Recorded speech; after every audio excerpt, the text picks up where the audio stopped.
തമിഴ്നാട്ടിൽ ഏതായാലും എം.കെ. സ്റ്റാലിന് ഇങ്ങനെ പോയാൽ അടി പതറുമെന്ന് വ്യക്തം. തിരുപ്പുറംകുണ്ട്രം വിഷയം തമിഴ്നാട്ടിൽ സജീവ ചർച്ചയാകുമ്പോൾ DMK-ക്കുള്ളിൽ തന്നെ സ്റ്റാലിനെതിരെയുള്ള വികാരം ഉയർന്നു കഴിഞ്ഞുവെന്നാണ് റിപ്പോർട്ട്. DMK MLA-യുടെ മകനെ പോലീസ് അറസ്റ്റ് ചെയ്തതിന് പിന്നാലെ വലിയ വിമർശനങ്ങളാണ് ഉയർന്നത്.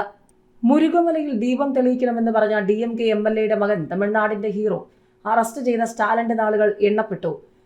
തിരുപ്പുറംകുണ്ട്രത്തിലെ മുരുകമലയിൽ ദീപം തെളിയിക്കണമെന്നാവശ്യപ്പെട്ട് ശബ്ദമുയർത്തിയ DMK MLA-യുടെ മകൻ തമിഴ്നാടിന്റെ ഹീറോ ആയി. വിലാത്തിക്കുളം MLA ആയ GV മാർക്കണ്ഡേയന്റെ മകനെയാണ് പോലീസ് അറസ്റ്റ് ചെയ്തത്. ഈ പയ്യനെ അറസ്റ്റ് ചെയ്തുകൊണ്ട് പോകുമ്പോൾ താൻ തെറ്റൊന്നും ചെയ്തില്ലെന്നും ദീപം തെളിയിക്കണമെന്ന് മാത്രമാണ് പറഞ്ഞതെന്നും പയ്യൻ പറയുന്നുണ്ട്.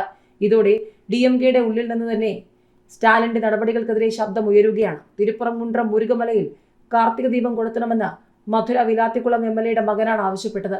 നിവൃത്തിയില്ലാതെ ഈ പയ്യനെ പോലീസ് അറസ്റ്റ് ചെയ്യുകയായിരുന്നു. DMK MLA-യുടെ മകനെ പോലീസ് അറസ്റ്റ് ചെയ്ത് കൊണ്ടുപോകുന്നതിന്റെ വീഡിയോ അണ്ണാമലൈ സമൂഹ മാധ്യമ പേജിൽ പങ്കുവച്ചു. തിരുപ്പുറംകുണ്ട്രം മുരുകമലയിൽ കാർത്തിക ദീപം കൊളുത്താൻ കോടതി ഉത്തരവുണ്ടായിട്ടും അതിനെ ഉരുക്കുമുഷ്ടി കൊണ്ട് നേരിടുന്ന സ്റ്റാലിനെതിരെയാണ് ഈ DMK MLA-യുടെ മകൻ പ്രതികരിച്ചത്. കാർത്തിക വിളക്ക് തെളിയിക്കാൻ ആവശ്യപ്പെടുന്ന സാധാരണ ഭക്തരെ എന്നതുപോലെ ഈ MLA-യുടെ ഈ മകനെയും പോലീസ് അറസ്റ്റ് ചെയ്തു. ഇനി DMK-ക്കുള്ളിലുള്ള ഹിന്ദുക്കളും അടങ്ങിയിരിക്കുമെന്ന് തോന്നുന്നില്ല. പൊതുജനങ്ങളുടെ ക്ഷമ എത്രത്തോളമാണ് പരീക്ഷിക്കുന്നതെന്ന് ഇതിൽ നിന്ന് മനസ്സിലാക്കാമെന്ന് അണ്ണാമലൈ കുറിച്ചു.